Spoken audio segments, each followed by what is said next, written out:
Jharkhand high court ने राजधानी के बड़ा तालाब के आसपास फैली गंदगी पर चिंता जताई है और सरकार से पूछा है कि जल स्रोत को बचाने और उन्हें प्रदूषण मुक्त करने के लिए अब कौन कौन से कदम अब तक उठाए गए हैं। Chief justice doctor Ravi Ranjan की खंडपीठ ने शुक्रवार को स्वतः संज्ञान लेते हुए जल स्रोत को बचाने के संबंध में दायर याचिका पर सुनवाई करते हुए सरकार को निर्देश दिए। सुनवाई के दौरान कोर्ट को एक तस्वीर दिखाई गई जिसमें बड़ा तालाब के पास गंदगी का अंबार लगा था। इस पर चीफ जस्टिस ने कहा कि ऐसी तस्वीरें विचलित करने वाली हैं। हम जल स्रोतों को सुरक्षित नहीं रख पाए, इन्हें गंदगी से मुक्त नहीं कर पाए तो आने वाली पीढ़ी हमें माफ नहीं करेगी। हाईकोर्ट की सख्ती के बाद रांची नगर निगम कांकेजाम बड़ा तालाब सहित शहर के सभी जलाशयों को अतिक्रमण मुक्त करने पर फिर कोर्ट सख्त हुआ है। नगर आयुक्त मुकेश कुमार ने मापी कर अतिक्रमण हटाने का आदेश दिया।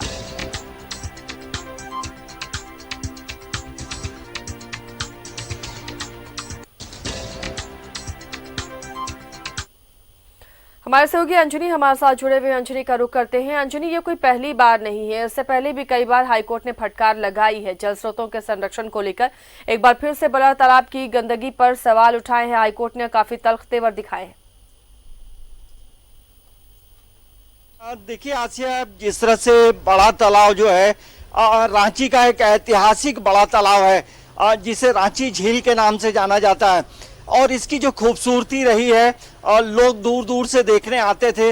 लेकिन पिछले यदि हम 5 सालों 6 सालों में देखें, 10 सालों का आंकड़ा देखें तो बड़ा तालाब की जो तस्वीर और तकदीर है लोगों ने बर्बाद कर रखा है और इसकी जो खूबसूरती थी, इसका जो पानी है वो पूरी तरह से दूषित हो चुका है। और यही वजह है कि हाईकोर्ट ने तीखी टिप्पणी की है और ये जवाब मांगा है कि इसकी जो स्थिति है, जो नारकीय स्थिति है, वो कब ठीक होगी। तो हाईकोर्ट का टिप्पणी करना आप समझ सकते हैं। और जिस तरह से उन्होंने मुख्य न्यायाधीश डॉक्टर रवि रंजन ने कहा है कि आने वाली पीढ़ी हमें माफ नहीं करेगी, ये लाइन बहुत बड़ी लाइन है।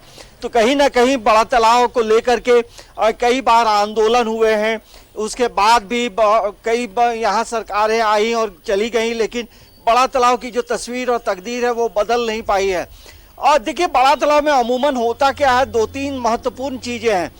एक तो इसमें गंदा पानी प्रवेश करता है और दूसरी एक बात है कि हमेशा इसमें जलकुंभी का अंबार लगा रहता है।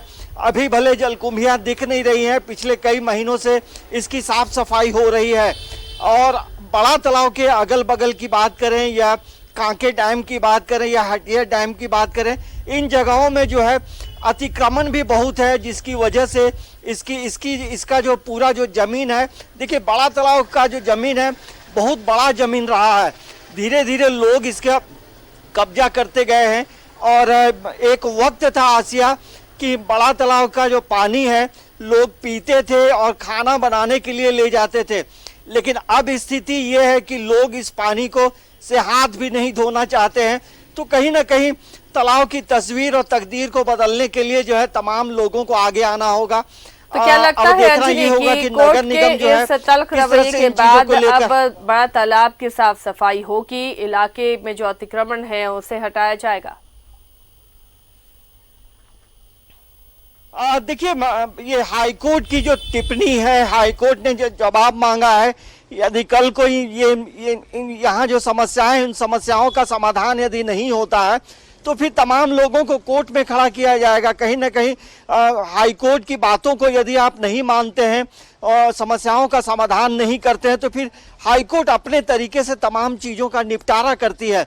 लेकिन हमें लगता है कि जिस तरह से हाईकोर्ट ने जवाब मांगा है तो आने वाले समय में नगर निगम को जो है पूरी तरह से मुस्तैद होकर बड़ा तालाब को साफ करना होगा। देखिए, खाली जलकुंभी को साफ करना बड़ा तालाब साफ होना नहीं माना जाता है। बड़ा तालाब को जो है हमें लगता है काफी वर्षों से जो है जो अंदर की जो स्थिति है उसकी साफ सफाई नहीं की गई है, क्योंकि यहाँ काफी गंदगी का अंबार भी है, जो पूजन सामग्री है, लोग यहाँ विसर्जन करते हैं। आपने कहा कि शिल्ट बड़ा तालाब से नहीं निकाला जाता, गाद, ये शायद आपको भी याद नहीं होगा कि कभी बड़ा तालाब से गाद निकालने की कोशिश हुई है ताकि पानी साफ हो या उसका जल स्रोत बना रहे। ना तो कभी डैम में किसी और डैम में ऐसा देखने को मिलता है। हालांकि गर्मी के मौसम में ऐसा सरकार या निगम कर सकती है, पर ये होता हुआ कभी नजर नहीं आता है। देखिए आसिया, नगर निगम की जो कार्यशैली है उस पे सवाल बार बार उठते हैं। यदि नगर निगम की कार्यशैली अच्छी रहती तो आज हाई कोर्ट में ये मामला नहीं जाता। तो कहीं ना कहीं नगर निगम को जो काम करना चाहिए वो नहीं करता है।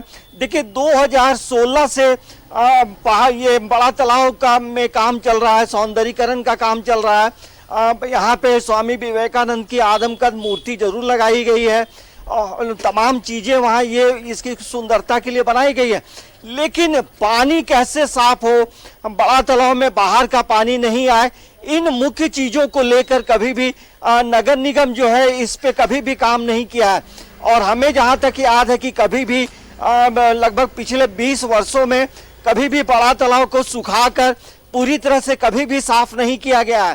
तो ऐसे में जो पानी जो है, पानी में होता क्या है कि जब बाहर का गंदा पानी आता है तो इसमें ऑक्सीजन का जो प्रतिशत होता है वो काफी कम हो जाता है, और जब जलकुंभियां भर जाती हैं तो ऑक्सीजन का प्रतिशत माइनस में चला जाता है। यही वजह है आशिया कि कई बार हम लोगों ने ये खबरें दिखाई हैं कि बड़ा तालाब में मछलियां मर रही हैं, तो मछलियां इसी वजह से मरती हैं। तो बड़ा तालाब को पूरी तरह से साफ कर अंदर जो गंदगी फैला है उसे क्लीन करना होगा, और बाहर के जो जो गंदा पानी आता है उसे हटाना होगा, और बड़ा तालाब का जो अपना जो जल स्रोत है उसे फिर से उन चीजों को साफ करना होगा, क्योंकि कोई भी तालाब होता है उसका अपना भी पानी तालाब में आता है। और ऐसे में हम जरूर कह सकते हैं कि बड़ा तालाब को और खूबसूरत बनाने की जरूरत है। इसके अंदर जो गंदगी का अंबार लगा है उसे हटाने की जरूरत है, और बड़ा तालाब के अगल बगल जो अतिक्रमण हुआ है उसे हटाने की जरूरत है, क्योंकि आने वाले समय में हाईकोर्ट तमाम चीजों का जवाब मांगेगा। तो वैसे में ये हम जरूर कह सकते हैं कि नगर निगम हो सकता है आने वाले समय में पूरी मुस्तैदी से काम बड़ा करेगा, तालाब के सौंदर्यीकरण का भी काम चल रहा था, लेकिन ये अधूरा में ही रुक गया है। इसे लेकर क्या जानकारी है, कब इसे पूरा किया जाएगा? क्योंकि जो लाइट्स लगाई गई थी, जो रेलिंग लगाई गई थी, वो अभी रख रखाव के अभाव में टूटने लगी है और आधा अधूरा निर्माण नजर आ रहा है। देखिए आसिया, अभी जो बड़ा तालाब का जो सौंदर्यीकरण का काम चल रहा था तो इसमें लगभग अभी तक हम बात करेंगे तो लगभग 35 करोड़ रुपए खर्च हो चुके हैं, और अभी जो है इसके आधे अधूरे जो काम बचे हैं उसके लिए टेंडर किया गया था, लेकिन कोई उपयुक्त व्यक्ति नहीं मिला, कोई कंपनी नहीं मिली जो इसके काम को पूरा कर सके। तो ये एक नगर निगम के सामने एक समस्या जरूर है।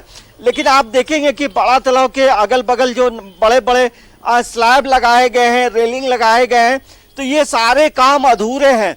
हमें याद है कि ये विवेकानंद की जयंती के मौके पर मुख्यमंत्री हेमंत सोरेन यहाँ पहुंचे थे।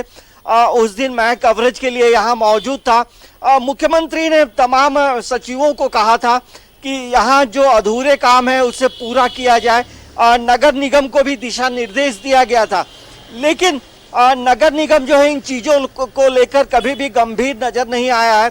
भले अभी जलकुंभी हटाने के लिए 8 महीने का एक टेंडर जो है जरूर दिया गया है कि 8 महीने में इस बड़ा तालाब में जलकुंभी जो है उसे साफ किया जाएगा, लेकिन अब कब ये काम पूरा होगा ये अभी बता पाना बहुत मुश्किल है। फिर से रीटेंडर हुए हैं, और रीटेंडर जब होता है आसिया तो उसमें जो है वहाँ जो रेट होता है वो रेट फिर बढ़ जाता है।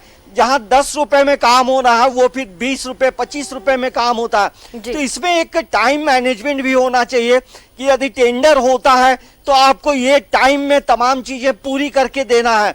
तो हमें लगता है लच्चर व्यवस्था की वजह से और नगर निगम इसी वजह से जो जितने भी राजधानी में जल स्रोत हैं, डैम है, झीलें, उनकी ये दुर्दशा हो रही है। बहुत बहुत शुक्रिया अंजनी इस तमाम जानकारी के लिए। तो हाईकोर्ट की तलखी के बाद अब उम्मीद है कि शायद इस पर ध्यान दिया जाए।